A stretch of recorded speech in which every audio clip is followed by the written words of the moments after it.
Então, a nossa mesa temática, né, nós temos 2 convidados, né, então é com grande prazer, né, que a gente recebe os 2 professores convidados, cuja temática é a mesma da abertura do evento. Então, muito obrigada ao professor Roberlane Ribeiro Jorge, que é da Unipampa, reitor da universidade, e o professor Edinaldo Miquelon, que é daqui do Departamento de Agronomia, aqui da UEM. Né? Então, eu vou falar brevemente, né, sobre o currículo dos professores. Então, o tema da nossa mesa é ciência aberta como um caminho para a evolução da sociedade. O professor Roberlane, ele é reitor da Universidade Federal do Pampa, Unipampa, a gestão, né, 2020 a 2023. Ele é professor adjunto da Universidade Federal do Pampa, campus Alegrete, possui graduação em Engenharia Agrícola pela Universidade Federal de Pelotas, mestrado em Engenharia de Produção pela Universidade Federal do Rio Grande do Sul e doutorado em Recursos Hídricos e Saneamento Ambiental pela Universidade Federal do Rio Grande do Sul. Ele tem experiência na área de engenharia agrícola, com ênfase nas áreas de mecanização agrícola, engenharia de água e solos. Ele foi diretor do campus Alegrete, da Unipampa, 2017 a 2020. Ele é docente do curso de especialização em História e Cultura Africana, Afro-Brasileira e Indígena, membro da Comissão Especial de Estudos sobre a Cultura Afro-Brasileira e Indígena, membro da Comissão de Acompanhamento de Ações Afirmativas de Pós-Graduação da Unipampa, membro da Comissão Técnica de Avaliação e Seleção das Empresas Associadas ao Parque Científico e Tecnológico do Pampa, que é o Pampatec. O professor Edinaldo Miquelon, ele é engenheiro agrônomo pela Universidade Federal de Mato Grosso, mestre em economia pela Universidade Estadual de Maringá e doutor em ciências econômicas pela Unicamp, Universidade de Campinas, né, e pela Universidade da Califórnia. Professor associado da UEM desde 1990, na qual ministra as disciplinas de extensão rural, deontologia, planejamento e gestão agrícola na graduação de agronomia e zootecnia. Atua nas linhas de ensino, pesquisa e extensão, voltadas ao desenvolvimento local, rural, regional e territorial, com foco na sustentabilidade. Foi chefe do Departamento de Economia Rural, da Secretaria de Estado da Agricultura e do Abastecimento do Paraná, Núcleo Regional de Maringá. Foi membro do Comitê Gestor Nacional de Agricultura Urbana e Periurbana e é membro dos comitês gestores do Paraná Mais Orgânico e do Paraná Agroecológico. Foi conselheiro do Conceia, Coresan e CREA Paraná. É membro do Fórum de Extensão da UEM e das comissões organizadoras do Fórum de Integração Ensino, Pesquisa e Extensão e Encontro Anual de Extensão da UEM. Ele foi ganhador do Prêmio Destaque 2015 pelo sistema Confeia-CREA. Então, ganhador de alguns prêmios, né, dentre eles Paranaense de Ciência e Tecnologia, na categoria Pesquisador e Extensionista. Então, muito obrigada mais uma vez, né, por terem aceitado o convite.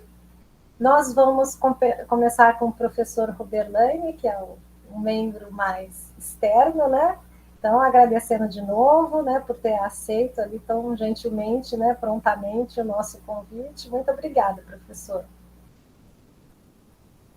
Boa tarde a todos e a todas. Boa tarde, professora Magali, professor Edinaldo, e a todos os colegas, docentes, professores, professoras e alunos que participam do evento.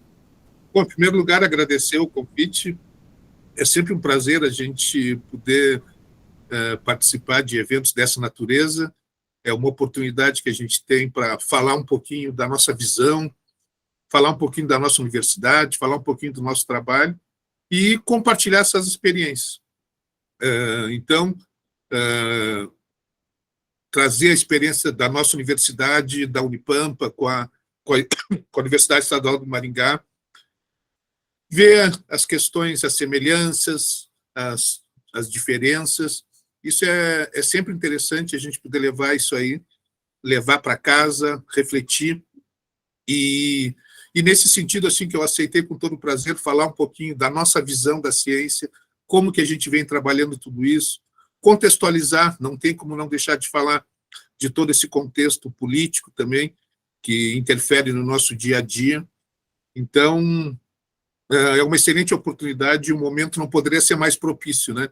Onde a gente discute a ciência, onde se discute a validade da ciência. Então, acho que é o momento da gente, como cientista, a gente defender a ciência, a gente reafirmar as nossas posições e mostrar a importância dela. Bom, conforme a gente tinha falado, Magali, Edinaldo, anteriormente, eu acho que é importante a gente eu mostrar, nós temos um vídeo de 3 minutos para falar um pouquinho da Unipampa, para servir um pouco de introdução, para vocês conhecerem um pouco da nossa realidade, aonde está a Unipampa, o contexto onde ela está inserida, e aí depois a gente entra na minha apresentação, para depois a gente interagir com o professor Edinaldo, com a Magali e com o público também. Vou pedir o auxílio, então, para o meu colega da Unipampa, o colega Ronaldo. Ronaldo, pode fazer a projeção do nosso vídeo institucional. Não se preocupem, apenas 3 minutos, mas é um vídeo que sintetiza bem a nossa universidade, a Unipampa, até para a gente poder traçar um paralelo junto com a UEM. Ronaldo?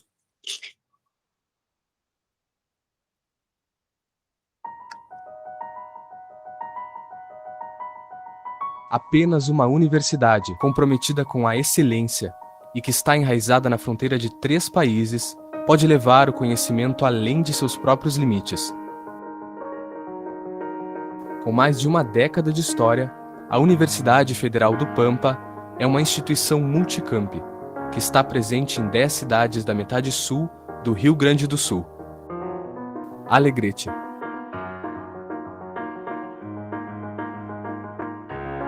Bagé,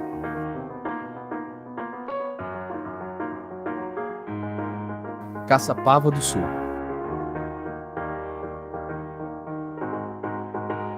Dom Pedrito,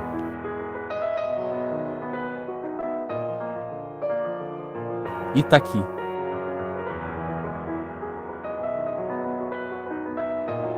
Jaguarão,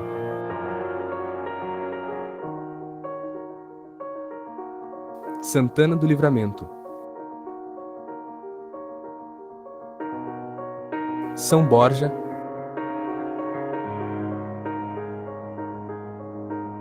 São Gabriel,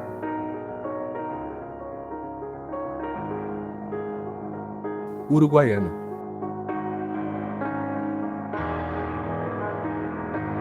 A Unipampa é uma instituição pública que tem a missão de promover uma educação superior de qualidade para formar pessoas capacitadas e comprometidas com o desenvolvimento regional, nacional e internacional.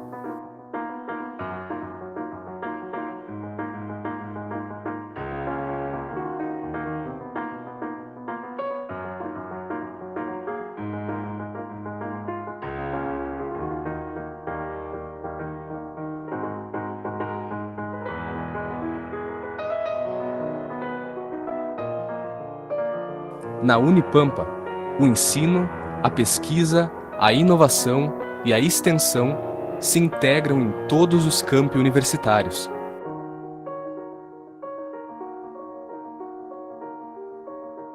Esta é a Universidade Federal do Pampa, uma universidade que tem por finalidade a educação superior e a produção de conhecimento filosófico, científico, artístico e tecnológico, integrados no ensino, na pesquisa e na extensão.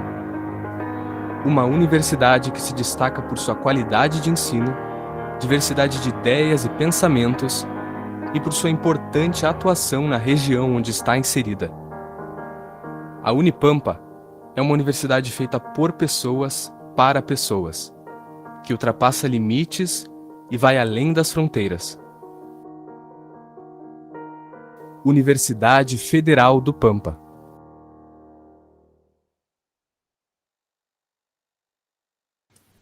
Obrigado, Ronaldo. Então, colegas, ali a gente pôde mostrar a nossa universidade, a Unipampa, é uma universidade nova. No dia 11 de janeiro de 2023, vamos completar 15 anos, mas, apesar de ser uma jovem, né, uma adolescente, ela já fez muita diferença no que se refere a ensino, pesquisa e extensão, porque a região onde ela está inserida é uma região muito empobrecida no Rio Grande do Sul, é uma região assim com baixíssimo IDH, e a universidade ela mudou bastante esse panorama, né? O antes e o depois. E isso tem tudo a ver com a ciência, um tema que a gente vai discutir aqui. O efeito, né, que tem a educação, o ensino, o desenvolvimento que isso aí propicia. Logicamente que o contexto hoje não é favorável, por tudo que vem acontecendo nos últimos anos, principalmente a questão da pandemia, e a educação não ficou à margem disso, muito pelo contrário, mas mesmo assim, todos nós, né, sabemos a diferença que faz, a diferença que a gente vem fazendo, e a importância que a educação tem diante dessa situação, principalmente numa situação de crise. Então, feito esse contexto da nossa universidade, da Unipampa, vamos trazer o nosso tema, né? Esse é um ano, né? Nós vamos ter agora o nosso evento, que é o CIEP, que vai ser agora no final do mês, o 14º CIEP, que é o Salão de Iniciação Internacional de Ensino, Pesquisa e Extensão, onde o tema, né, que é o tema sempre proposto, que mais ou menos aqui também seguiram a mesma linha, né, Magali e Edinaldo, educação mais ciência e independência, né? Esse é o tema sugerido, então é o tema também do nosso seminário. E agora, então, eu vou pedir, Magali, a gentileza de tu colocar a apresentação, por favor. Sim, vou colocar aqui. Aí vocês só me avisem se já está aparecendo, porque aí eu vou colocar a tela inteira e eu já não... Tá bem. Não mais.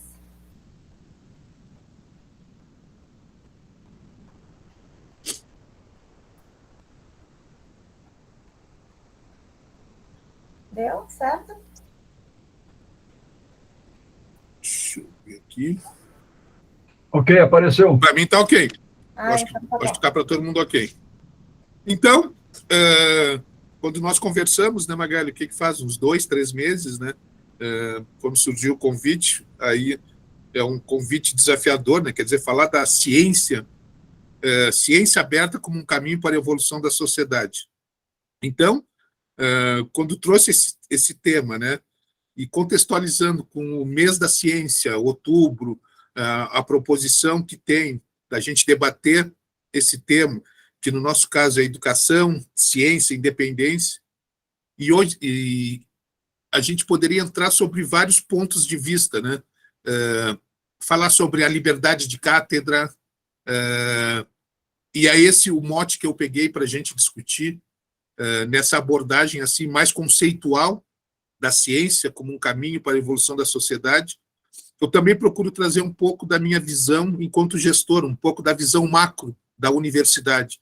Como que a gente enxerga a universidade, qual é o papel da universidade, independente de onde ela esteja, o compromisso que a universidade tem que ter com a sociedade, ela tem que estar em sintonia, então essa interação tem que ser cada vez maior.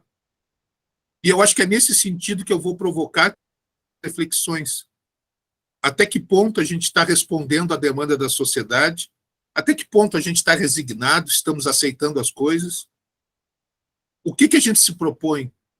A gente tem que ser... Será que a gente não está sendo muito passivo? A gente está sendo propositivo? A gente está fomentando o espírito crítico? Como buscar uma independência? Como buscar uma ciência que realmente contribua para a sociedade? Eu tenho que levar o conhecimento para fora através de políticas de extensão. Eu acredito que a UEM também deve estar nessa fase que nós, obedecendo a LDB, tudo, estamos implementando a nossa curricularização da extensão, e a gente considera isso um divisor de águas para que a ciência realmente ela seja aberta e esteja ao alcance de todos. Então, o nosso projeto é um projeto bem audacioso, eu diria, né, de curricularização da extensão. É um desafio para muita gente, porque, ao mesmo tempo que a gente tem grandes pesquisadores, grandes docentes, muitas vezes falha, peca na hora de comunicar, na hora de levar para a sociedade. Então, a gente também tem que ter a ciência, né? Ela também tem que trazer uma visão empreendedora. A gente tem que trabalhar muito com a inovação, tem que trazer esse espírito. E dentro desse contexto, a gente tem procurado trabalhar. A nossa universidade está começando, como eu falei, já temos a curricularização da extensão, os cursos estão se adaptando da melhor forma. Nós temos uma política de inovação, isso é fundamental, ter uma política de inovação para que a universidade possa traçar um caminho a ser seguido, como que vai ser essa relação com a sociedade, como que vai ser essa relação com os órgãos governamentais.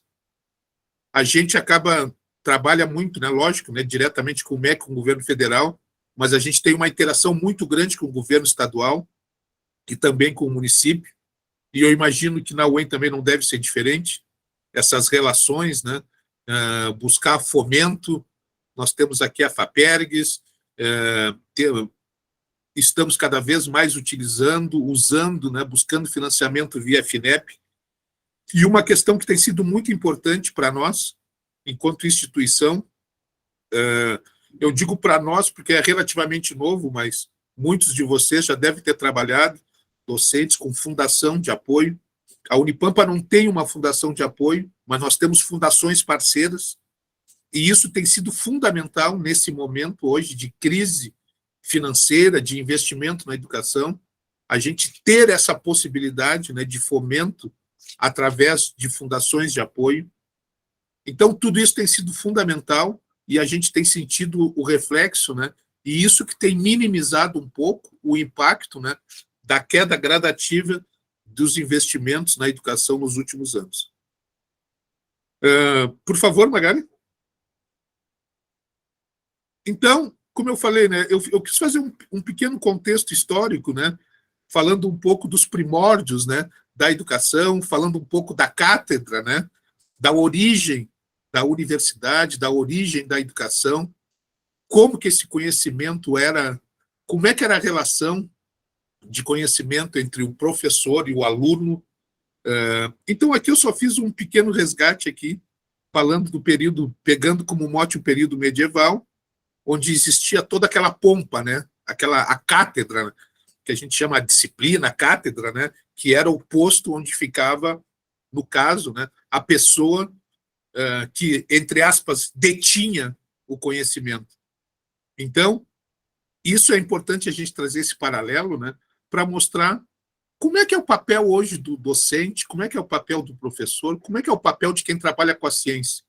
Se eu quero trabalhar com o desenvolvimento da ciência, eu vou trabalhar com pessoas, eu vou trabalhar numa equipe, num grupo de pesquisa. E como que vai ser essa relação para que eu possa crescer, para que aquele projeto possa se desenvolver? Então, a gente tem que entender um pouco dessa relação histórica, tem que entender um pouco hoje qual é o contexto, qual é a bagagem de conhecimento que os nossos alunos, que os nossos colegas trazem, e essa relação tem que mudar.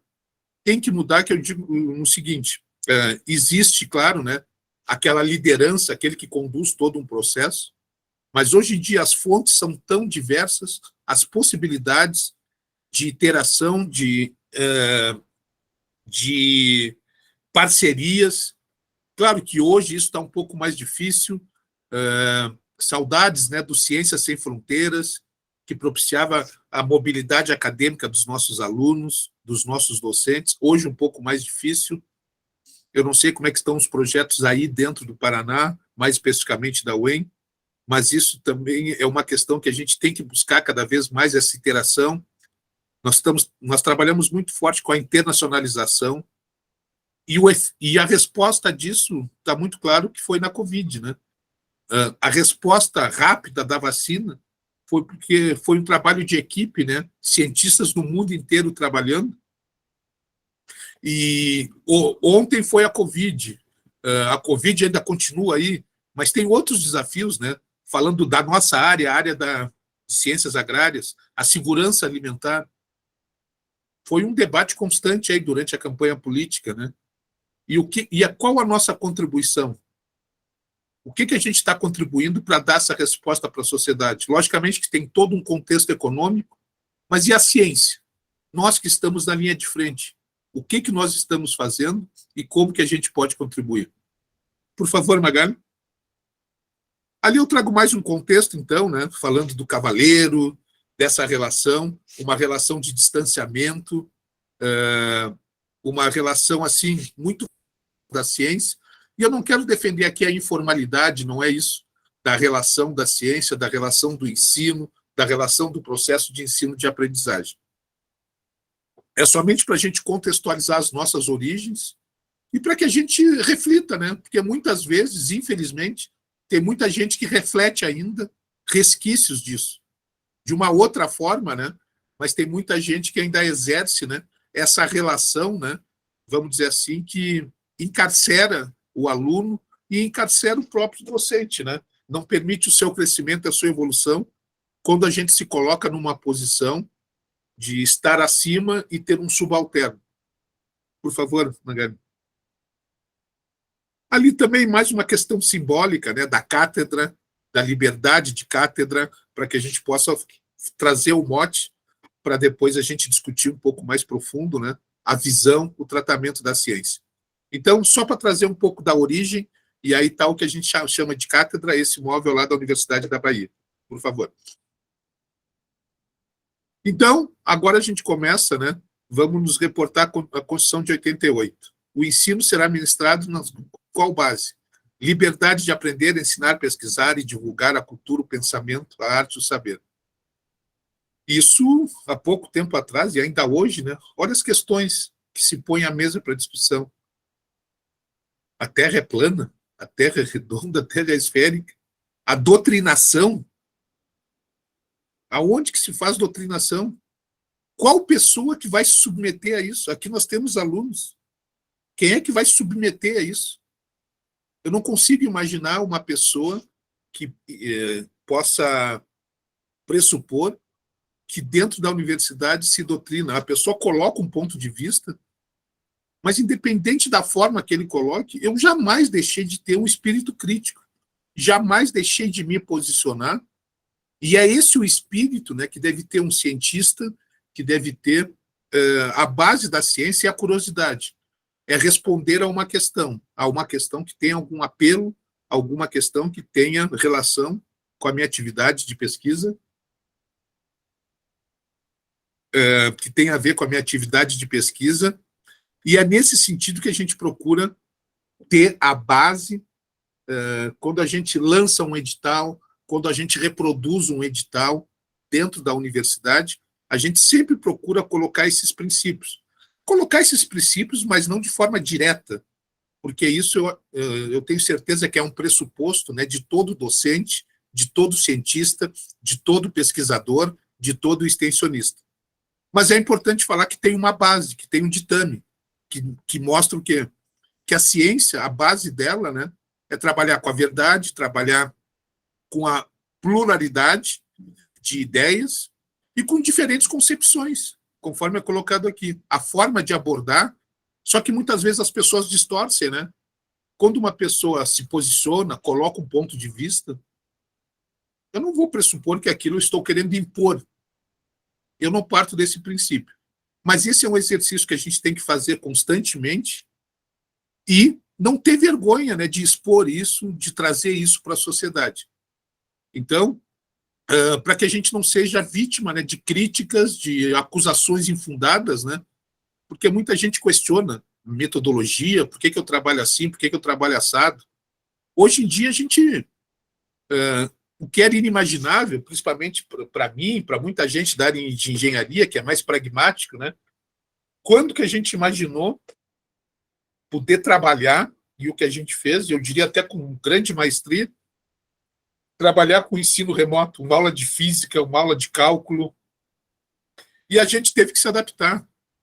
Logicamente que agora a gente está numa fase de retorno, mas aquele período não foi muito importante para a gente rediscutir, para a gente ver como que deve se dar esse processo hoje em dia, e é um caminho sem volta hoje.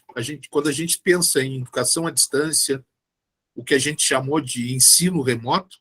Hoje ele está aí, agora a gente precisa dar o peso correto, dar a mão correta, e para isso, né, a gente está em constante mutação. Os nossos projetos pedagógicos de curso, eles têm que estar sempre atentos, né, ao que está acontecendo, ao que a nossa sociedade demanda, porque hoje muita gente está procurando a educação à distância. O que significa isso? Que agora a ciência, a educação, toda ela, vai migrar do presencial para a distância? Não.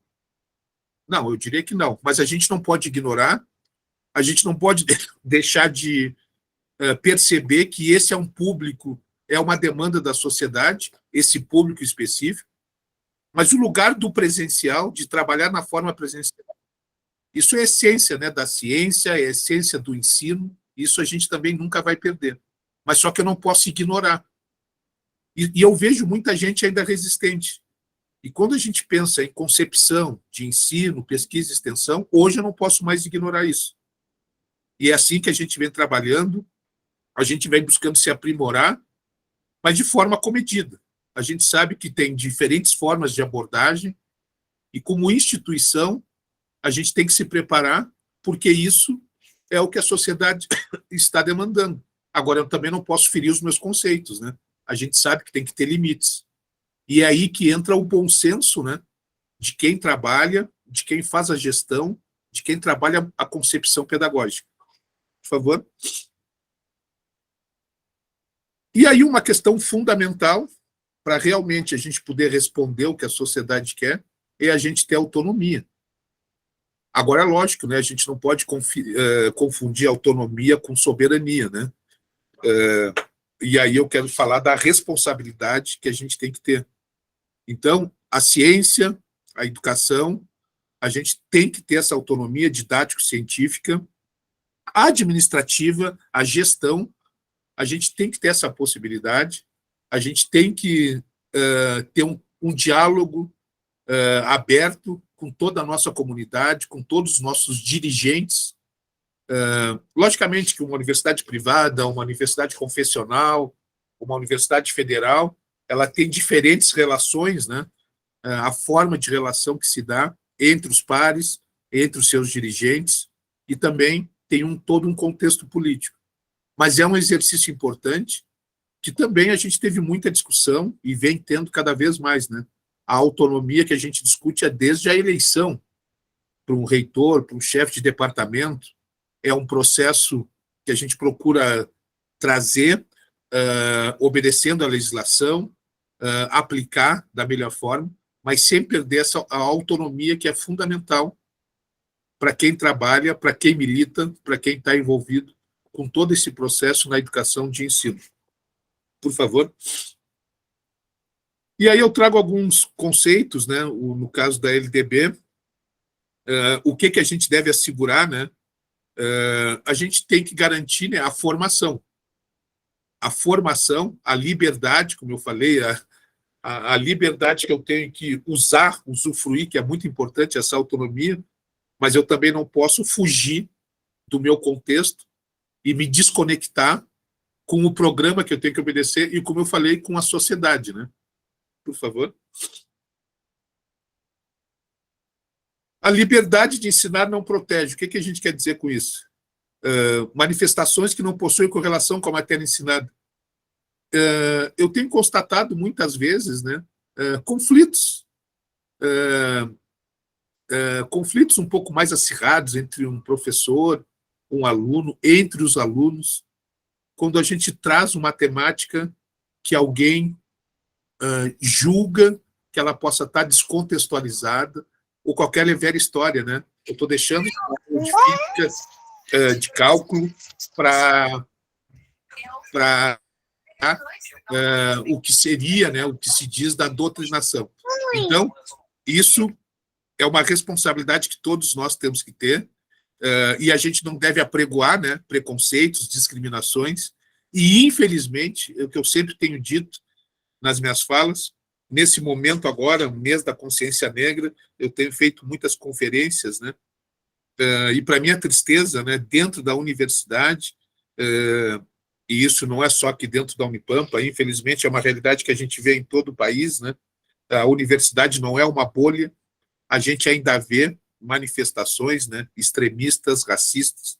E agora, né, eu fiquei mais surpreendido, né, quando a gente está vendo, né, adolescentes se manifestando, né, de forma racista, de forma preconceituosa.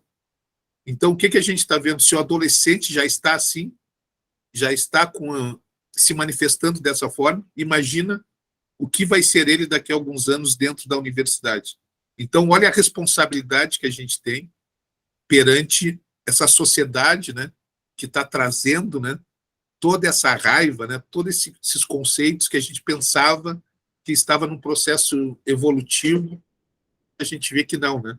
Com todas essas manifestações aí de grupos neonazistas, né, células muitas vezes dentro da universidade, e é uma realidade que a gente tem que trabalhar. Por favor. A liberdade de aprender, né? Quer dizer, isso já vem todo o conceito pedagógico, né, que a gente aprende, que a gente se instrui, a pessoa tem que tem que ter a possibilidade, como eu falei, de ter o espírito crítico. Logicamente que a pessoa não vai querer mudar um conceito, né, consagrado, né, um conceito já comprovado, mas a metodologia, a forma de trabalhar, o espírito crítico, a construção de todo o processo de ensino-aprendizagem, ele pode, né, e deve ser um processo discutido, ele deve ser um processo o mais democrático possível, e eu garanto não, eu diria assim que o resultado ao final, se a gente procura trabalhar dessa forma, né, participativa, procurar desenvolver o espírito crítico, eu tenho certeza que ao final eu vou ter uma pessoa muito melhor formada, porque a gente sabe, né, que é um período que a gente passa ali, 4, 5 anos, a gente não esgota os temas, a gente tem aquele compromisso de passar o essencial, mas a gente sabe que naquele período o aluno tem que, dentro do possível, fazer estágios, se relacionar, começar a entrar no mercado, ou se ele não quer o mercado, trabalhar mais fortemente com pesquisa, fazer estágio em outras universidades, fazer um sanduíche fora do país. Essa interação é importante, porque é isso que enriquece a nossa produção científica, o nosso projeto de pesquisa, o nosso grupo de pesquisa, e isso a gente vê em todos os lugares, né? Dentro da Unipampa, a gente tem tido grupos que têm se destacado muito justamente por investir fortemente na participação em congressos internacionais. Muitas vezes a gente acaba perdendo muitas cabeças, né, muitos cérebros, e, infelizmente, por toda essa crise que a gente vem atravessando na educação, na Unipampa, eu tenho testemunhado a perda assim, de vários professores, indo para universidades na Europa, nos Estados Unidos. Recentemente tivemos um professor nosso que se desligou e foi para trabalhar num projeto na NASA. Se por um lado é bom, que mostra a nossa excelência, por um outro lado, a gente vê que o que a gente está fazendo para que esse profissional possa permanecer no Brasil, continuar pesquisando e responder ao que a gente se propõe nesse tema, né? Ele está respondendo o que a sociedade quer, né? O que a ciência está fazendo.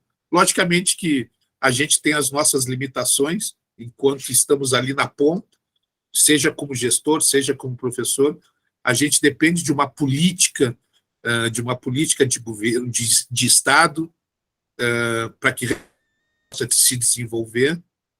E a gente lamenta, né, quando a gente vê o tempo que a gente perde, o tanto que a gente poderia ter evoluído. Eu nunca me esqueço quando a gente comemorou o pré-sal, quando ele previa mais de 100 bilhões de investimento na educação e na saúde. E isso acabou não se concretizando. Agora imagina se isso realmente fosse colocado a cabo, imagina aonde nós estaríamos, né? Nós estaríamos com crescimento superior à China. Eu não tenho dúvida disso, se a gente tivesse realmente colocado isso em prática, nesse caso do pré-sal, né?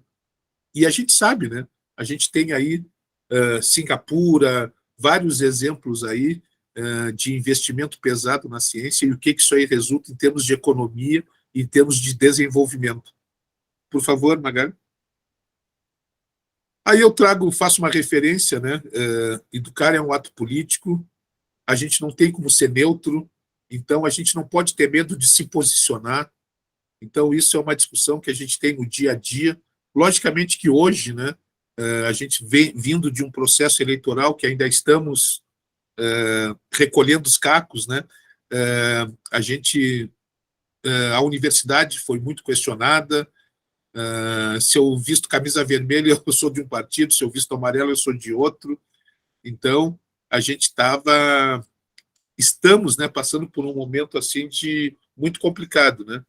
E isso acaba interferindo no nosso dia a dia, né? Falei no início, né? A gente estava questionando questões básicas da ciência, né? E misturando ciência com religião. Olha tudo isso que a gente está envolvendo e a gente no meio desse fogo cruzado, né? Não é fácil a gente estar militando, estar na frente da educação, uma pela desvalorização que a gente vem sofrendo, e os exemplos que eu dei, né, de perda, né, de talentos, que infelizmente isso vem ocorrendo ano a ano, mas a gente também não pode perder a esperança. E para a gente não perder a esperança, eu acho que a referência de Paulo Freire é muito importante, né? Saber que quando a gente está, eu sempre dou como exemplo, né, tomar um café da manhã, uma janta, isso é um ato político, né? Para que eu chegasse ao café da manhã, ao almoço, à janta, teve uma ciência por trás disso, né? Teve alguém que produziu aquele alimento. Se eu estou com saúde, teve alguém que pesquisou medicamentos que eu pude prevenir uma doença e que eu posso estar gozando de saúde. E isso é política de Estado, isso é pesquisa, isso é educação, isso é um país soberano. Por favor. Aí eu trago... As questões são pontuais, mas a gente sabe, falando da nossa área, vamos chamar assim, né? Hoje a gente está falando muito, né, projetando a Agenda 2030, né? Que a gente... Hoje em dia isso tem pautado muito, né? Todos os nossos projetos, a Agenda 2030. É a questão da segurança alimentar, é a questão da sustentabilidade, é a questão da saúde, da erradicação da pobreza. Então, por mais que a gente não nomine muitas vezes, né, dificilmente um projeto de pesquisa, um projeto de ensino, um projeto de extensão não vai estar atrelado àqueles itens, né, que preconiza a Agenda 2030. E a gente vem pautando, balizando muito dos nossos projetos dentro dessa agenda. A gente tem propiciado debates sobre isso, a gente tem feito essa discussão com os órgãos de fomento aqui no Rio Grande do Sul, por exemplo, a gente tem discutido isso muito, né? A extensão, a pesquisa com a FAPERGS, e a gente tem visto muitas vezes a sensibilidade do governo, né, de incentivar, de fomentar projetos com esse comprometimento. E essa questão, como que a gente pode responder? É de diversas formas, e o exemplo que eu dei, né? A extensão, ela é fundamental. E nesse sentido, o nosso projeto, como eu falei, é muito audacioso, né? 10% dos nossos currículos ele tem que ter previsão de atividade de extensão. E o que significa isso? 10% da minha vivência na universidade, eu vou levar a educação, eu vou levar a ciência para a rua. Vocês imaginam o impacto disso? Um curso de 4.000 horas, eu estar 400 horas na rua e trabalhando como um todo, né? A gente tem um projeto que a gente chama Unipampa Cidadã, que além, né, de eu estar trabalhando poder trabalhar com a extensão, dentro de um projeto de P&D, dentro de uma empresa, eu também posso trabalhar de forma cidadã, trabalhar com atividade filantrópica, porque isso eu também estou levando conhecimento, estou levando à universidade, e essa vivência tem que ser constante, né? Se não tiver isso, a universidade não sobrevive. E não sobrevive no sentido mais amplo da palavra, né? Porque no contexto onde a gente está inserido, quando a Unipampa chegou há 15 anos atrás, 60%, 70% dos alunos eram de fora. E hoje inverteu completamente isso. Hoje os alunos, a gente estava atraindo muito mais alunos de fora, e hoje eu creio que esse é um fenômeno que está ocorrendo no Brasil inteiro, né? Com o Reúne, com a reestruturação universitária. Hoje em dia, a 100, a 200 quilômetros, dificilmente eu não vou ter uma universidade próxima. As opções estão aí. Logicamente que uma é privada, ou nem sempre pode ser pública, mas as oportunidades estão aí. E é um aluno que mora ali, que viveu ali. Então, não tem como a universidade não estar compromissada, senão ela não vai ter aquele aluno ali. E o aluno já não está indo longe, ele está sempre procurando o próximo. Então, se eu não tiver esse compromisso, ou a minha universidade vai estar fadada ao fracasso, e isso, fracasso é uma palavra forte, mas a gente já vem sofrendo muito, né, com a questão da evasão, reflexo, claro, da pandemia, as pessoas estão buscando mais a educação à distância, e isso está refletindo no nosso dia a dia, a falta de investimento. Mas se eu posso fazer alguma coisa para minorar isso, além de buscar mais investimentos, seja com fundação, seja brigando para que o governo realmente invista mais, né? Tem que ter esse compromisso. Tem que ter esse compromisso, eu tenho. E a Unipampa, as universidades, se elas não tivessem esse compromisso, a gente não se consolidaria como a gente se consolidou ao longo desses 15 anos, dentro dessa região extremamente empobrecida, e que hoje a gente vem dando uma contribuição nesse sentido, né, de trazer investimentos. Eu vou dar um exemplo. Em Alegrete, nós temos o Pampatec, né, que é um conceito, né, de incubadora, de empreendedorismo. Nós temos uma empresa lá que começou com um aluno da universidade, que foi incubada dentro da universidade, o aluno se formou, e é uma empresa no município de 70 mil habitantes, é uma empresa que está há 8 anos, e ela já arrecada para o município mais de 5 milhões de reais em impostos. O que é isso? É o efeito da ciência, é o efeito da educação e o comprometimento, né? Um aluno que se fixou naquele município e está trazendo desenvolvimento, e é esses números, mais de 50 empregos e arrecadação de impostos, mais de 5 milhões ao ano. Esse é o efeito que pode trazer, e esse é um exemplo de comprometimento com a sociedade. Por favor, Magali. Depois eu trago algumas frases, né? A gente tem que ter ciência que o nosso país é um país de contraste, de diferenças, né? E a gente tem que saber lidar com isso. Então, por mais que eu busque um aperfeiçoamento, um pós-doc fora, eu tenho que saber que a minha realidade é outra e é diversa, né? A gente tem vários Brasis e a ciência tem que dar essa resposta. A gente não pode considerar que está numa bolha, né? Que a universidade é uma coisa, a sociedade é outra. A gente tem que trazer essa reflexão, essa projeção e devolver isso para a sociedade. Por favor, Magali. Depois eu trago mais algumas frases, né? Em Grande Sertão Veredas, a vida quer da gente a coragem. Trabalhar com educação é ter coragem, principalmente nos dias de hoje. E isso que tem que nos mover.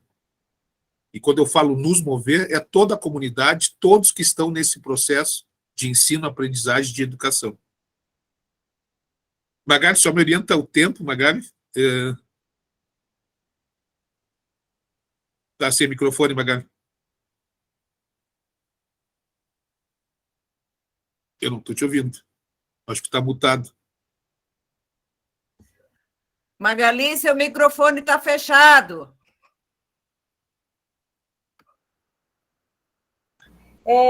Faltam poucos slides aqui, pela ordem aqui, acho que está faltando um pouquinho.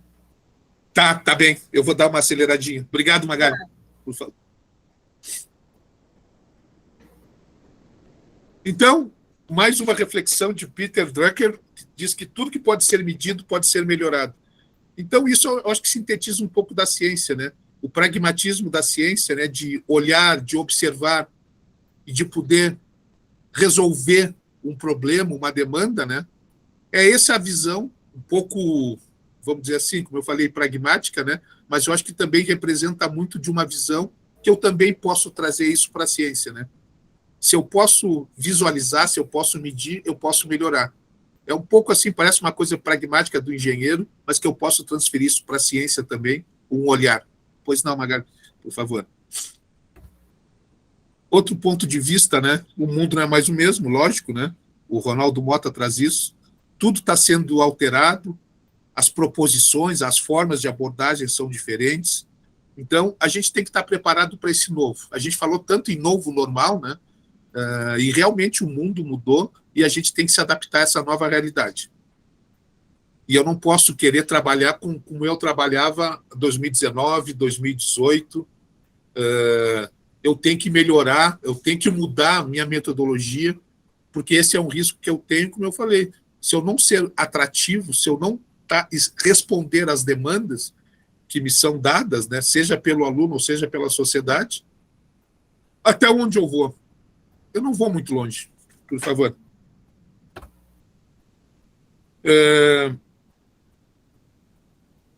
A diversidade, isso também tem sido muito importante, né? Eu acho que quando a gente tem que trabalhar em prol da diversidade, mas também tem que trazer essa diversidade para dentro, né, desse contexto. Hoje em dia, a sociedade exige isso, né? Como eu falei, se eu não trabalhar de forma sustentável, eu não vou ter apoio. Se eu não aceitar a diversidade, como que eu vou trabalhar se eu não aceito a diferença, né? Então, essa visão, essa reflexão também é importante. Por favor. Mais um ponto de reflexão do Gustavo Henrique Bolognese Donato, né? Do que a gente está... o momento que a gente está atravessando, né? O momento de disrupções, né? É quase que chover no molhado, né? Mas eu acho que é importante a gente enfatizar isso, né? As mudanças são cada vez mais rápidas, né? As situações que nos impõem, né? São cada vez mais dinâmicas, né? E eu necessariamente eu vou ter que refletir isso no meu processo de ensino-aprendizagem, no meu processo de estar trabalhando com ciência, de estar trabalhando com ensino, pesquisa e extensão. Se eu não trouxer esse time, né, para o meu dia a dia, eu não me consolido, eu não me afirmo enquanto pesquisador, e pensando assim, enquanto instituição, eu não me consolido. Então, se a instituição não se adaptar a isso da forma mais rápida, e de que forma a gente consegue isso? Eu acho que esse é um exemplo, né? A gente poder discutir, a gente poder trazer outras visões, outros pensamentos, e eventos como esse são muito importantes, né? Quando a gente pode exercitar, quando a gente pode experienciar e compartilhar essas diferentes visões, podendo concordar, discordar, mas com certeza, pelo menos uma inquietude, né? Uma reflexão. E isso é inerente ao ser humano, né? Toda a sua experiência, ele vai provocar alguma coisa. Por que ele faz isso? Por que ele não fez assim? Qual é a diferença de contexto lá, do meu contexto aqui? O que eu posso aproveitar? Essa visão não se adapta, eu tenho que buscar um caminho diferente. E é isso que a gente tem que estar preparado para ver, para experienciar. Por favor. Depois, mais algumas questões, aí falando da questão da gestão, da inovação, que é importante, né, a gente trabalhar essa visão, né, de novas ideias, estimular isso, e se desprender um pouco daquele conceito, né, espírito empreendedor. Todo mundo vai ter que ser um Bill Gates, todo mundo vai ter que criar, trabalhar com tecnologia, trabalhar com cultura. Eu acho que tudo é inovação, cultura, ciência, tudo isso propicia. Mas muitas vezes as pessoas saem aquele self-made man, né? A pessoa tem que se fazer por si só. Não, eu posso ser empreendedor e inovador dentro de uma empresa e não necessariamente ser o CEO daquela empresa. E esse conceito a gente tem procurado trabalhar, né? A ciência empreendedora, né? Ela também tem que ter essa visão. Eu trabalhei na iniciativa privada, numa multinacional, e eu observava que a empresa trazia esse espírito, né? Ela incentivava a inovação e eu não precisaria sair da empresa para colocar aquilo em prática. Então, como a gente está formando pessoas que vão ser futuramente líderes, né? Chefias, vão ser gerentes, é importante que a gente traga essa visão, né? Para que não tenha para que ele não reproduza muitas vezes aquele conceito, né? De essa empresa ela não cabe para ti, tu tem que sair daqui. Muitas vezes pode ser isso, mas eu acho que a gente propiciar que a pessoa, durante o seu período, dentro da universidade, possa interagir com empresas, fazer estágios, eu acho que ele pode se preparar e ver realmente o que ele quer. Se ele tem que seguir na academia, se ele tem que ir para o chão de fábrica. E é assim que a universidade tem que reproduzir, tentar reproduzir essas diferentes possibilidades que os alunos, que os futuros formandos, licenciados, bacharéis, vão enfrentar logo ali. Por favor, Magali. Acho que a gente pode... e depois, né, aquela questão, né, a gente não pode parar no meio do caminho, né? Eu acho que é um caminho sem volta e a gente tem que ter uma certa obstinação, né? Eu acho que isso tem que fazer parte da filosofia de todo pesquisador, de toda pessoa que trabalha com ensino, pesquisa e extensão. A gente não pode parar no meio do caminho. O fato de mostrar que aquele caminho não é o melhor, ele já está me dizendo muita coisa. Quando eu pensei naquela hipótese de pesquisa, que resultou numa dissertação, numa tese, a gente não pode frustrar o nosso aluno, né, quando a gente trabalha com esses conceitos. Então, lá na base, na metodologia da pesquisa, a gente tem que começar a trazer essa mentalidade, né, que a pesquisa ele tem que ser obstinado, e às vezes a gente leva tão a cabo, né, que a gente até acaba colocando, né, não vivendo a nossa vida e colocando dinheiro do bolso, né, justamente porque a gente acredita naquilo que faz e quer ir até o fim. Isso é uma essência, né, uma vocação que o cientista realmente ele traz aquilo e exercita aquilo de forma apaixonada. Por favor, Magali. Então, basicamente era isso assim, que eu queria trazer, essas provocações, Magali, assim, conceituais de ciência, de comprometimento, para que a gente possa discorrer mais um pouco aqui sobre esse tema. Mais uma vez, te agradecer o convite. Desculpa se eu me estendi um pouco, mas era isso. Muito obrigado, e eu fico à disposição, Magali. Muito obrigada, então, professor Roberlane, pelas palavras, né, extremamente motivacionais aí para os jovens, né, que estão nos assistindo. Agora eu passo a palavra para o professor Edinaldo Michelon. Boa noite, Magali, professor Roberlane, parabéns pela apresentação, professora Adriana, que nos desafiou para estarmos aqui, os demais professores que estão aí, alunos, ex-alunos. Então, vamos tentar aqui apressar aqui no nosso tempo para sobrar alguma coisa aí no final, aí talvez para uma pergunta. Certo? Vamos ver lá aqui.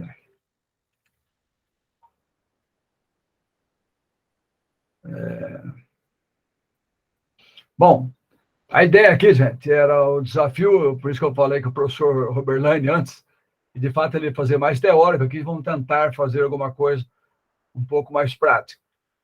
Eu já tenho essa virtude de falar muito rápido, e sabendo que o tempo está curto, pode piorar. Então, Magali, se a turma não começar a entender, você levanta o braço.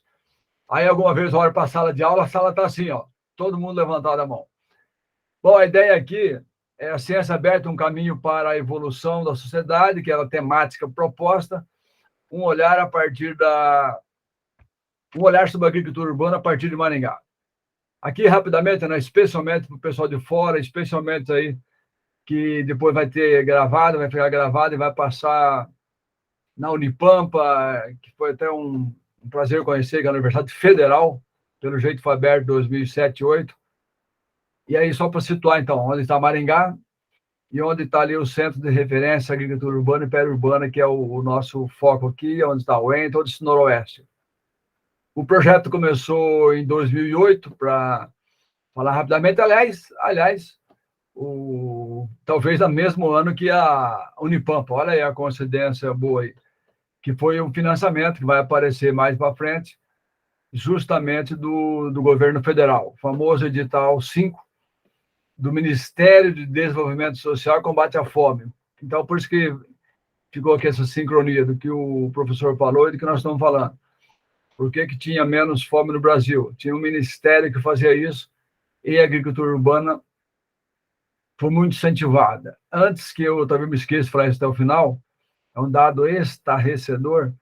Na época, a estimativa, talvez, que o governo Lula e Dilma investiram pelo menos 40 milhões nessa política. Eu perguntei no debate que vai aparecer mais à frente daqui a pouco, essa semana, para o colega do Ministério da Cidadania, qual que é o orçamento que esse governo fez para a agricultura urbana ano que vem. Olha, se alguém aqui não sabe, podia dar o prêmio de 1 milhão que ninguém ia ganhar, nem eu. 25 mil reais. Vocês ouviram isso mesmo? Era 40 milhões, agora é 25 mil reais. Por isso que nem eu ganharia um prêmio desse, porque a gente sabe que foi mutilado, mas desse tanto também pelo amor, né? Então tá ali. Então, na época, foram essas 3 cidades principais, Maringá, Paysandu e Sarandi. E aí o centro de referência, então, só para mostrar aí, trabalha com agricultura urbana na região metropolitana de Maringá. São 13 anos, 13 para 14 já que estamos aqui. O número de hortas comunitárias implantadas de 2007 a 22 aparece no gráfico, e esse ano vai completar 40. Aí, com uma foto de como eu não vou me estender muito no tempo, sobre aqui, por exemplo, todo o processo de criação, rapidamente, até porque mais nossa comunidade aqui. Você vai num bairro, abre uma lista, os interessados, e aí com os interessados dá para começar. Então, é uma ideia dessa. Se sobrar um tempo e tiver alguma pergunta, a gente responde melhor pontualmente isso. Também muitas pessoas perguntam como é que é o êxito do nosso projeto. Ele tem um item assim central, às vezes uma coisa simples que resolve. A horta tem que ter um regimento ou um estatuto. Então vai aparecer daqui a pouco Sarandi. Nós estamos tentando retomar esse projeto de Sarandi com 10 hortas comunitárias, e lá esse processo foi abandonado. Estão refazendo toda essa questão da horta ter um estatuto, um regimento, que vai um pouco no que disse o professor das horas de extensão na prática para organizar a sociedade, para empoderar e para o protagonismo. Aqui algumas hortas de Maringá, essa horta é grande, a Tóquio, uma outra aí do Jardim Olímpico, uma horta belíssima, o nome já diz que perto do Jardim Olímpico mesmo do clube, Jardim Atenas, Jardim Universo. Então, vocês vão ver que está aparecendo ali o Linhão. Boa parte delas é embaixo do Linhão da Eletrosul, Linhão da Copel. E aqui mais uma aí de Itaipu, bem ali na saída para Campo Mourão. Essa horta aqui, colocamos essa foto para mostrar um detalhe, que é esse barranco aqui, que aparece um pouco o mouse, eles fizeram de maneira brilhante. Colocaram esses pneus e colocaram aqui flores e plantas medicinais. Então, ganhou prêmio, foi publicado em trabalho, esse trabalho dessa horta aqui do Jardim Atenas. Bom, aí está rapidamente, quando tinha 39 ainda, hoje está passando de 1.000 pessoas, hoje vai indo para 1.300 e tantos, só em Maringá. Famílias, aliás. Aqui está um mapa, onde que se localizam essas hortas. Dá para ver claramente que em torno do centro, onde está essas amarelinhas, onde estão aí bairros em volta. Tem uma ali que é em cima da UEM, da Vila Esperança, dá 1.500 metros da UEM. E ainda temos em Guatemi, 2 em Guatemi e uma no distrito de Floriano. Aqui está aí aproximadamente ocupando 11 hectares. Esse é um dos exemplos da produção, depois de muitos anos. Esse livro já é de 2016, contando um pouco dessa história. E, de fato, a história, como é que ficou, e também como é que se mantém um projeto desse.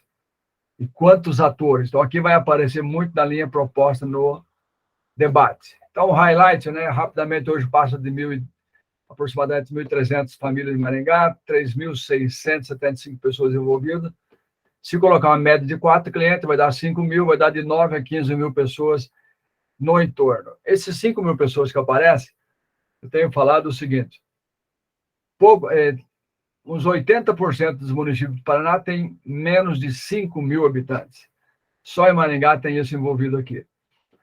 Uma pesquisa feita mostrando que o consumo próprio em torno de 30%, comercialização e consumo próprio, dá mais 30 e tanto, é o que tem sido feito.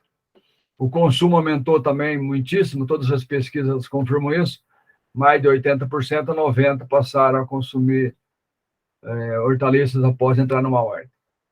A renda, tem gente que tira um salário, uma boa parte até mais de 4, mas pouca exceção, mas só para ter uma ideia de renda também.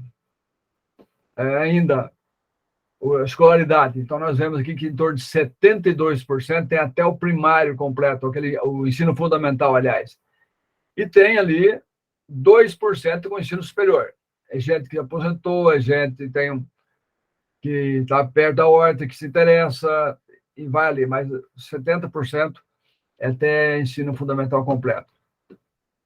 E aqui chega um pouco bem no que nós estávamos falando, que era a ideia, deixa eu ver que era para ter, exatamente, essa aqui ficou trocada. Então, a ciência aberta como um caminho para a evolução da sociedade, um olhar sobre a agricultura urbana e pesquisação que contempla o ensino, a pesquisa e a extensão. Então, esse daqui é um exemplo de um experimento de sistema de plantio direto de hortaliças. Essa aluna aqui, a Ana Pelais, que se formou agora esse ano, e dá para ver pelas máscaras que foi feito na pandemia. Ou seja, a pandemia as coisas ficaram muito paradas, mas nós tivemos esse projeto, pelo menos, lá na horta do Jardim Guaiapó, que está fazendo e tudo mais. Então, é um exemplo de agregar ensino, pesquisa e extensão, que é essa frase. Então, aqui esse experimento com a cultura de aveia, que nós plantamos inicialmente aveia, esses caninhos que aparecem na irrigação, depois a alface transplantada sobre a palha da aveia, no nosso banco de dados aqui, e depois, eu tenho coloquei aqui por causa do tempo, tem a colheita e a pesagem, tudo mostrou um grau altamente satisfatório das hortaliças produzidas aqui em relação às testemunhas. E aí, um outro exemplo que estamos fazendo agora, que é a capacitação de produtores urbanos no controle agroecológico de pragas na linha da pesquisação. Então, aqui, rapidamente, orientar os agricultores e agricultoras urbanos para um plano de ação, ou seja, considerando o controle alternativo. Então, está sendo feito aqui com assessoria, com trabalho muito aí do professor Fernando Rato, do professor Murilo e dos bolsistas, esse experimento para controlar com o sistema de cores as pragas na horta experimental aqui da Vila Esperança. E o sistema SPDH nós estamos fazendo pela primeira vez também no CTI. Aqui está a sinergia de ações, então, a partir de Maringá, a partir da UEM, os municípios em volta aqui que temos atuado.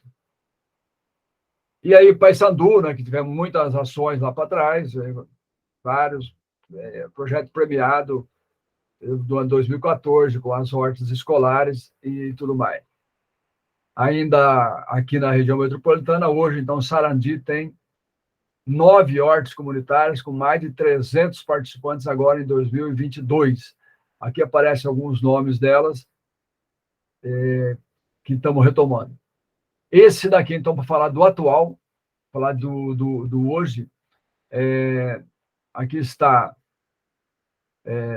o segundo encontro de agricultoras e agricultores de hortas comunitárias de Sarandi, que foi esse domingo. Então, está ali a data. Foram 8 cursos ministrados, o retorno muito bom, mais de 100 pessoas participantes. E aí era o pessoal levando o que tem da pesquisa, bolsistas ensinando, bolsistas formados, engenheiros agrônomos, estudantes de graduação de vários cursos, maioria da agronomia, mas também tem de nutrição e outros aí que estão no projeto atualmente.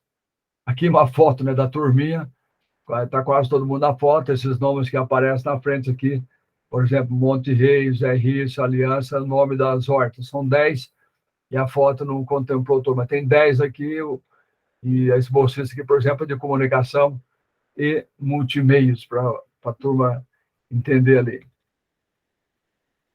Colégio Estaduais de Maringá também, vira e mexe, a gente faz algumas ações de atender desde as crianças. Essa foto é da Bolsista Interior, e esse ano trabalhamos aí ajudando o menino 2 CEMEI, que é esses colégios de infantil, esse ano. Já tentando ensinar, então, princípios aqui de ciência, que é a ideia aqui, toda a questão da ciência, recuperar isso no Brasil. Depois temos também essas ações e programas da UEM, uma delas que temos ajudado é a Universidade Aberta da Terceira Idade, a UNAT. Temos um apoio também ali com a Unitrabalho, no momento, retomando uma horta comunitária aqui em Paissandu, mais o povo da Unitrabalho, que vai na linha da economia solidária. Aqui é uma foto aí que tem alguns anos, dos bolsistas da época, e a ideia que a Sami está aparecendo aí, que ela é um exemplo aí do pouco da ciência aberta e possibilidade para ficar fiel ao tema da palestra. Ela era caloura em 2008, entrou no projeto e hoje é diretora da Agricultura de Maringá. Esse é o segundo cargo da Agricultura na Secretaria de Trabalho, Renda e Agricultura Familiar, que foi recriada por esse prefeito atual. Então, só para tomar uma ideia da dimensão. Essa daí é a última horta inaugurada esses dias, depois do tempo de pandemia e tudo mais, e também o objetivo dessa foto é mostrar esse container, que foi a conquista com a emenda parlamentar. Então, essas emendas, algumas vezes, ajudam muito, do nosso deputado federal, Ian Verri, que esse container tem banheiros, um depósito, um lugar aclimatado, para ferramenta, ou seja, uma conquista muito grande que melhorou muitíssimo o projeto. Aqui está a foto, caixa d'água em outra horta, que é do Jardim Aurora, esse poço artesiano, né, para contar rápido. É mais uma batalha histórica, como é que ele foi parar ali. Esse evento, também para pontuar, foi a terceira Conferência Mundial de Agricultura e Alimentação em uma sociedade organizada. Foi agora em 2018, em Porto Alegre, e nós levamos um ônibus com agricultores daqui. É um marco, um papel da universidade, ali aparece onde foi feito na Holanda, em 15 na Itália, 12 em Holanda, 15 em Roma e 18 aqui. E deverá ser retomado agora no pós-pandemia. Os projetos parceiros que nós trabalhamos, né, nessa linha proposta para dinamizar feiras e o principal aí, hoje, que tem feito uma diferença gigantesca, é o Paraná Mais Orgânico, que, diga-se de passagem, trabalha o tempo todo nessa linha de procurar levar o agricultor a ser um experimentador. Essa palavra-chave, agricultores experimentadores. Já ouvi muitos colegas das antigas, e agora a gente vai ficando das antigas sem perceber, né, que o principal pesquisador é o agricultor. E muita gente boa já fazendo essa afirmação. Porque você leva lá e é ele que vai testar, é ele que vai fazer. E no Paraná Mais Orgânico nós temos visto muito isso. Aqui está a Secretaria de Trabalho, Renda e Agricultura Familiar, então a CETRAB. Ela trabalha, que é o parceiro principal aqui nosso, o carro-chefe, né? A gerência das hortas, orientação cooperativista, fornecimento de mudas, que alguém podia perguntar isso, fornecimento de produção de compostos e construção e manutenção das hortas. O que se faz? Qualidade de vida, capacitação, geração de renda, então treinamento constante, e nisso nossos bolsistas trabalham muitíssimo aí, com a TER, Assistência Técnica e Extensão Rural, para atender, que é o papel nobre da universidade. 80% dos agricultores têm entre 50 e 80 anos, 70% produz folhosas, e assim vai. Ainda tem aqui, que faz parte desse projeto, uma central de compostagem, que produz em torno de 1.000 toneladas por ano para esse trabalho, não só para hortas, mas também para a jardinagem de Maringá, que faz parte. Foi criado agora, esse ano, 13 de julho, como Dia da Agricultura Urbana, e a ideia, porque foi a primeira horta inaugurada nesse dia aqui em Maringá. Acabou virando um mês de julho, o mês do agricultor familiar, outro projeto de lei. Aqui está a Sami, na última aparição. Tá ali, foi criado também um viveiro comunitário de flores. Muitíssimo interessante isso. Tem flores comestíveis também lá. Tem a ver com o Jardim Piatã, vale a pena lá fazer um passeio turístico, quem está em Maringá ou passando, porque era um lugar assim muito feio, vamos dizer, abandonado, e hoje em dia é um paisagismo incrível, com cidade verde, embelezamento, capacitação, geração de renda, e vai longe. O que produzimos, então? Nós produzimos flores, olerícolas, plantas medicinais, alimentação, está aí, apareceu. Também, principalmente, conhecimento, consciência ambiental na linha de agroecologia, consciência social, renda, saúde, trabalho que deve estar em algum lugar, entretenimento. Isso que é uma viagem histórica que fizemos para Curitiba, muita gente nem conhecia lá. Levamos a turma das hortas. E essa é a nossa, eu vou dizer assim, a nossa penúltima contribuição. Eu vou falar a última, porque assim foi essa semana ali, ó. Foi lançado dia 7/11, agora, um guia para inserir a agricultura nos processos de planejamento urbano.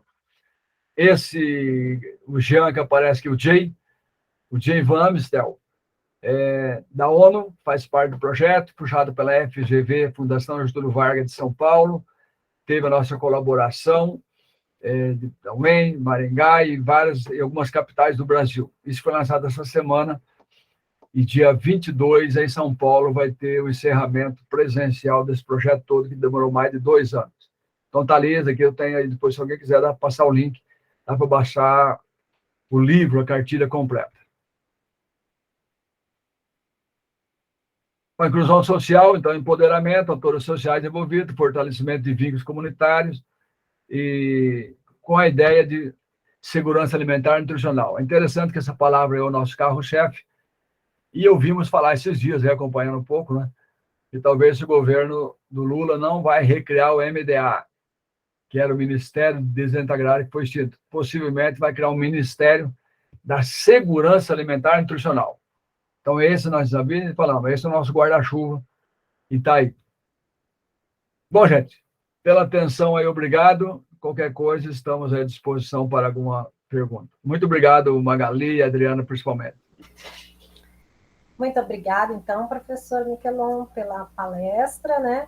Muito importante o trabalho aqui, né? Então, desenvolvido, né, com as hortas comunitárias, né? Mostrou um pouco do que é feito, né? E como as pessoas têm acesso a essas informações todas, né? Essa parceria ali. Então, eu abro para perguntas. Quem quiser fazer alguma pergunta sobre o que foi falado. Bom, como o pessoal ainda está meio quietinho, na palestra da manhã, né, que foi o mesmo tema, o professor, acho que é Washington, né, ele comentou sobre a parte científica, né, o acesso, que a ciência ela é pública, né, e ele falou com relação mais à parte científica, o acesso a periódicos, né, que isso deveria ser gratuito, né, então a gente sabe que alguns sim, né, mas esse acesso às informações, o que é produzido na universidade, as pessoas terem um acesso livre, né? Então, dentro desse tema de ciência aberta, né? Até eu peguei aqui uma frase, né, de um artigo, né, assim, obras, tudo que é produzido dentro da universidade, né, financiadas, fomentadas, né, com recursos públicos, devem ser públicas, né, em plataformas digitais de acesso aberto, pois são consideradas um bem público, né? Então, ele focou bastante nesse dado. E um slide interessante que o professor Rubelani mostrou com relação às demandas da sociedade, né? Então, o que vai ser pesquisado, né? Então, a universidade servindo ali de apoio.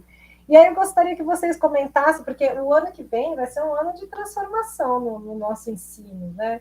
Então, a gente tem a demanda, a sociedade, o que pesquisar, né? Mas como fazer chegar, né? Então, de manhã, esse professor comentou as pesquisas científicas, né? As teses, tudo que for feito, né? Então, esse acesso ser aberto, né? Essas plataformas digitais, né? Que a gente já até comentou. Então, você paga para publicar, você paga para assinatura das revistas, e teria que ser ao contrário, né? Esse dinheiro a gente teria que investir, né, no nosso, que está tão precário, né, a nossa infraestrutura, né, das universidades. Então, a gente indo por esse caminho, né, então, como chegar, O Carlão está levantando a mão. Como chegar às pessoas? O que é produzido aqui na universidade? Pode falar, Carlão. Boa noite, pessoal. Vocês me escutam bem? Sim.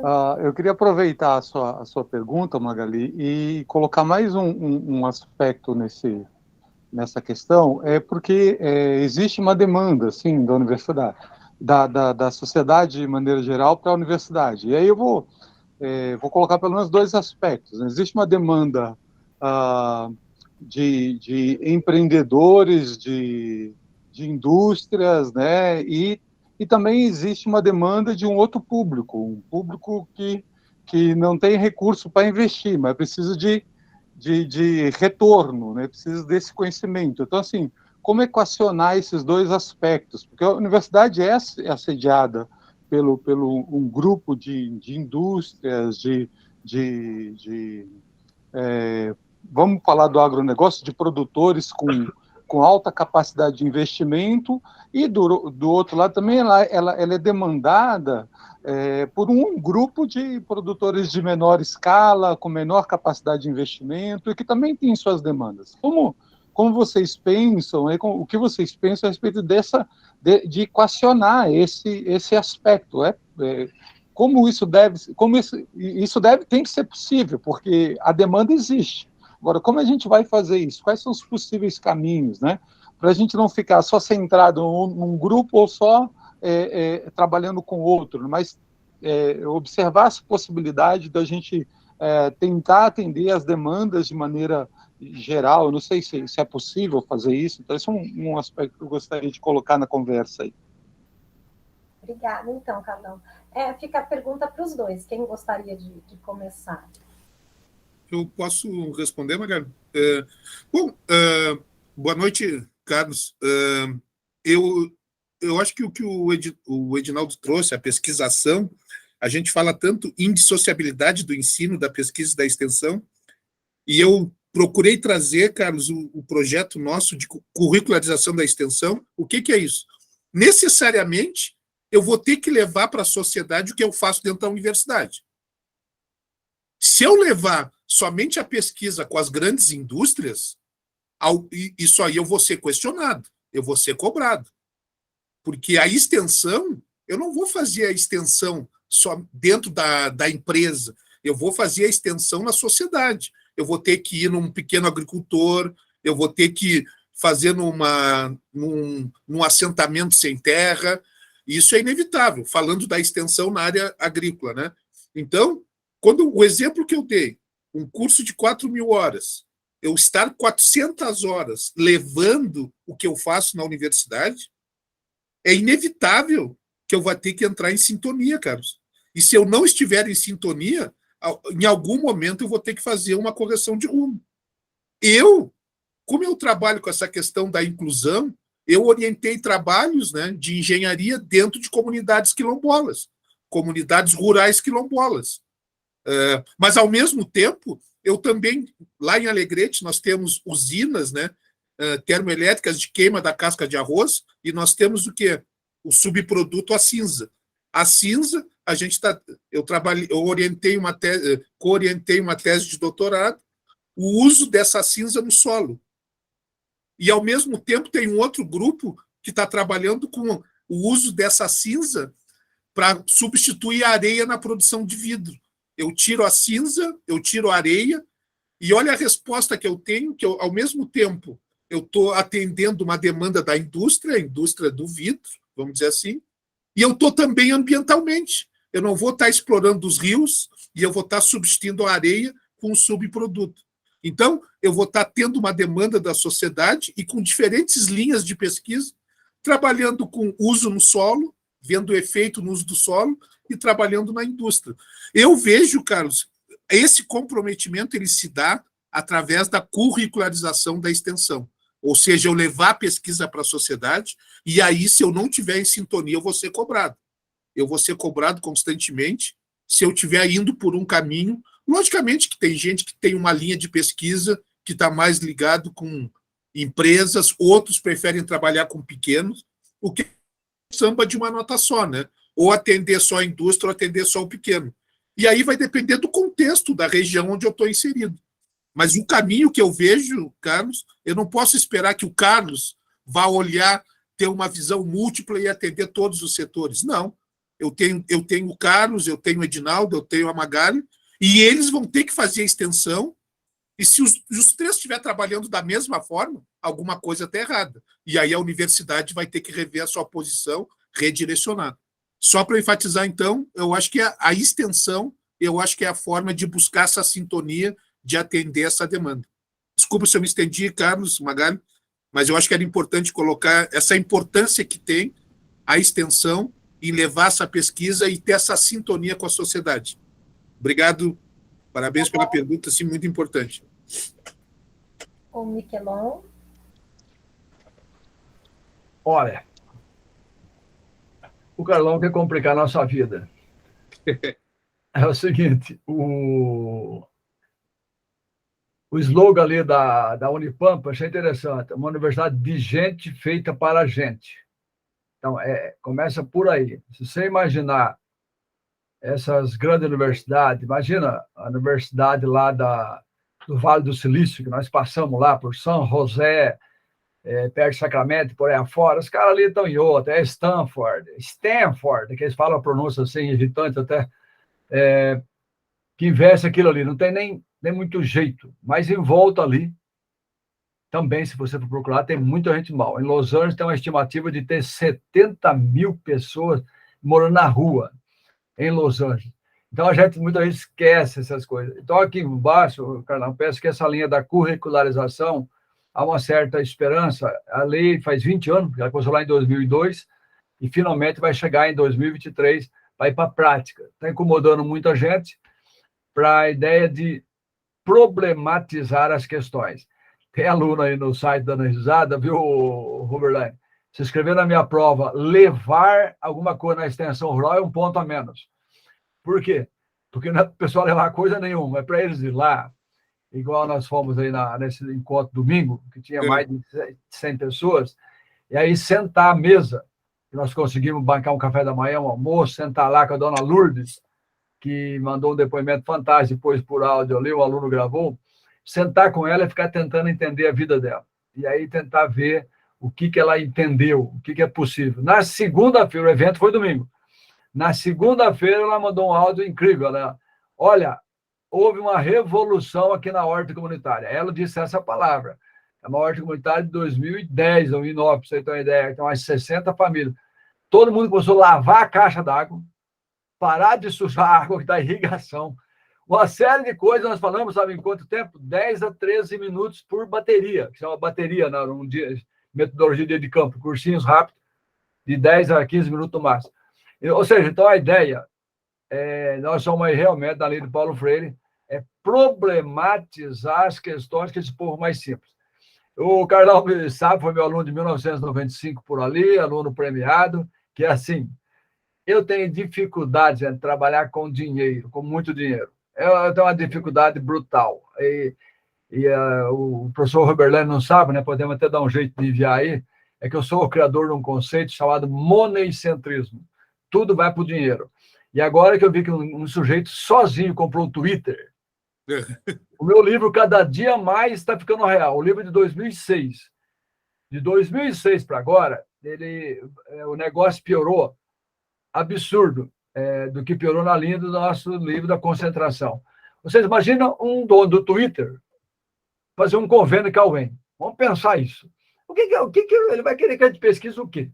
Um cara dominando bilhões de pessoas, aí a pouco se vê o dono do Facebook, vai ser mais um dominando bilhões.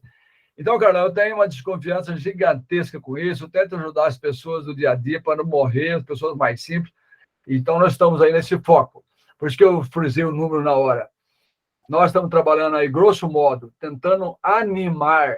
Nós somos otimistas, ou seja, nós não somos, assim, óbvio que é impossível isso sozinho, é impossível. Mas nós estamos no conjunto com a Prefeitura de Maringá e de Sarandi, agora retomando, está dando em torno de 1.500 famílias. Ou seja, estamos tentando ajudar na agricultura urbana um povo a melhorar um pouquinho. Ia ter alguma esperança de vida e ter cura de muita doença. que é o capítulo que apareceu rapidamente, chamado hortoterapia. Então, rapidamente, né, já foram 4 minutos aqui, é um pouco disso do que nós vimos. Tem a esperança grande que a extensão finalmente vai poder contribuir mais, igual disse o professor Robert Lane aí. Obrigada, Miquelon. Alguém mais gostaria de fazer alguma pergunta? A Adriana? Tá dando para me ouvir? Sim, sim. Ah, legal, porque eu estava com problema no som. Bom, eu queria, antes de mais nada, parabenizar o professor Roberlane e o professor Miquelon pelas palestras. As duas se complementaram, muito bom. E eu confesso que elas despertam não uma curiosidade, mas um desejo de sair um pouco da bolha. Porque, assim, a gente está na universidade, cada um está dentro da sua respectiva área ali, e às vezes esquece do que tem do lado de fora. Então, a minha área é uma área que eu não conseguia imaginar como trabalhar com extensão, que é a área da biotecnologia, né? E ouvindo vocês, eu fiquei imaginando como transferir o que eu sei para a população de uma forma palpável que ela entenda. Então, é um desafio bem interessante esse, né? Que agora eu já estou pensando um pouco como trabalhar dessa forma, que eu acho importante, porque a gente está envolvido, está todo mundo conectado, né? Então, não tem como você ficar na sua bolha e falar, não, eu não, sabe, eu não vou, não consigo passar isso para a população. Não, dá para passar a população, sim, né? Então, eu queria agradecer pelas palestras, na realidade, não fazer uma pergunta, mas agradecer mesmo, porque me instigaram um pouco a pensar como sair de dentro da minha bolha e passar o que eu sei, o meu conhecimento, o que eu faço para a população de uma forma mais palpável, que eles consigam entender, até mesmo para os estudantes também, que às vezes é difícil transferir esse tipo de informação, que a gente usa termos muito estranhos, né? Então, como passar de uma forma mais suave. Então, parabéns pela palestra de vocês, pelas palestras, gostei bastante. E me instigaram as duas palestras. Obrigada. Algum dos dois gostaria de comentar alguma coisa com relação a essa fala, só para a gente encerrar, né? Devido ao avançado da hora. Não, somente agradecer as palavras aí da Adriana e agradecer mais uma vez a oportunidade, Magali, Edinaldo e a todos aí por a gente poder dialogar, conversar um pouquinho. Obrigado. Ótimo. Na mesma linha aqui, obrigado, professora Adriana aí, e também pelo comentário, por tudo que você falou ali. De fato, é um desafio gigantesco trabalhar com pessoas e chegar lá. E agradecer aí a Magali, um prazer conhecer mais de perto o professor Berlaire, o Carlão que está aí, a professora Reni que estava, pessoal. Muito obrigado, gente. Valeu. Penso que todos nós saímos daqui um pouquinho melhor, e acho que eu não estou lembrado se já tinha visto alguma foto de cátedra alguma vez, dessa cátedra apresentada ali, entendeu? Eu não estou lembrado, eu já vi foto daquela cátedra. Então, ou seja, é que eu falo para os abençoados alunos, viu, Rodrigo? Todo dia eu falo para aluno. Eu já estou com a minha idade, um punhado de anos fazendo as coisas. Vou em cada evento e aprendo uma coisinha. Uma coisinha. É isso aí. Os caras têm 20 anos, não sabem porcaria nenhuma e não vão. Toda vez é a minha fala. Aí, eu acabei de ver hoje aqui umas fotos, até da Bahia, de uma cátedra. Eu até vou pôr na minha sala, viu, Carlão? O senhor, para falar comigo, vai ter que pedir bênção lá. Obrigadão, gente.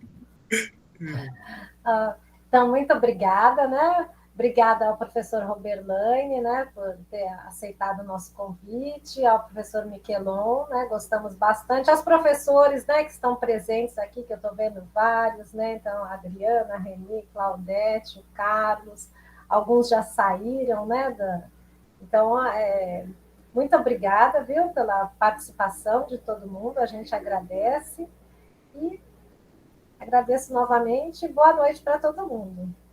Até logo. Boa noite. Até logo, boa noite. Obrigada. Boa noite, obrigado aí.